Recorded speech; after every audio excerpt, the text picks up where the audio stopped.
আজ তোমাদের সাথে শেয়ার করব একটু অন্যরকম ভিডিও। হ্যালো, আমি নিকিতাস মেকওভার থেকে নিকিতা বলছি। তো আজকে একটা ওয়েস্টার্ন শ্যুট করা হবে, তো তার জন্য তোমাদের পুরো ভিডিওটা দেখতে হবে। সকাল সকাল চলে যাই পৌলমীদির বাড়িতে, গরম গরম কফি, বিস্কুট আর অনেক গল্প নিয়ে শুরু করে দিই আমার কাজ। তো একটা ওয়েস্টার্ন শ্যুট ছিল, তার জন্যই হচ্ছে যে কাজ করতে গেছিলাম।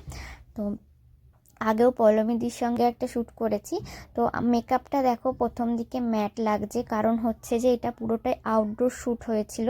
আমি ওই জন্য বেশি গ্লজি করতে যাইনি, কারণ কদিন আগে শ্যুট হয়েছিল, এখন দিনের বেলায় আর সোয়েটার পরে থাকা যাচ্ছে না।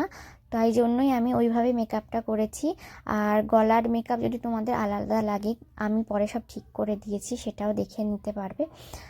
আর পৌলমীদি নিজেই শ্যুটটা করে দেয়, বলে যে তুই কাজ করিস, শ্যুট করিস না কেন, নিজেই ফোন ধরে শ্যুট করে দেয়। তো এর জন্য অনেক থ্যাংক ইউ। টেরা বেঁকাভাবে আমাদের দেখো ভিডিও চলতে থাকে এবং আমারও কাজ চলতে থাকে, অনেক গল্পও করি দুজনে মিলে। অনেক দিন পরে দেখা হয়েছিল, সেটাও একটা কথা। তো যারা যারা নন পেড ফ্রেশার্স মডেল আছো, অবশ্যই আমার সঙ্গে যোগাযোগ করো, আমি তোমাদের নিয়ে কাজ করতে চাই।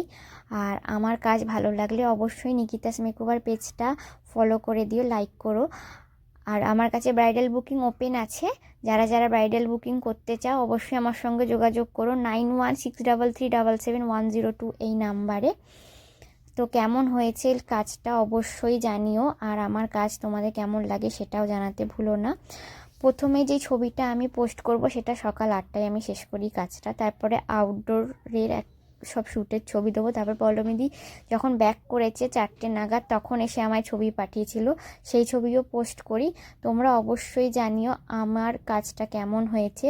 আর আমি বেশি গ্লজি বা কিছু রাখিনি, যেহেতু বললাম আউটডোর শ্যুট হবে, খুবই শাটেলের ওপর রেখেছি। আর খুব মর্নিংয়ে শ্যুটটা হয়েছে, ওই কারণে একদম নর্মালভাবেই রেখেছি। তো তোমরা দেখে জানিও অবশ্যই। ভালো লাগলে লাইক কমেন্ট শেয়ার করো, আর সাবস্ক্রাইব করে দিও যারা ইউটিউব চ্যানেল থেকে দেখবে। আর সকলকে টাটা, সবাই সাবধানে থেকো, ভালো থেকো।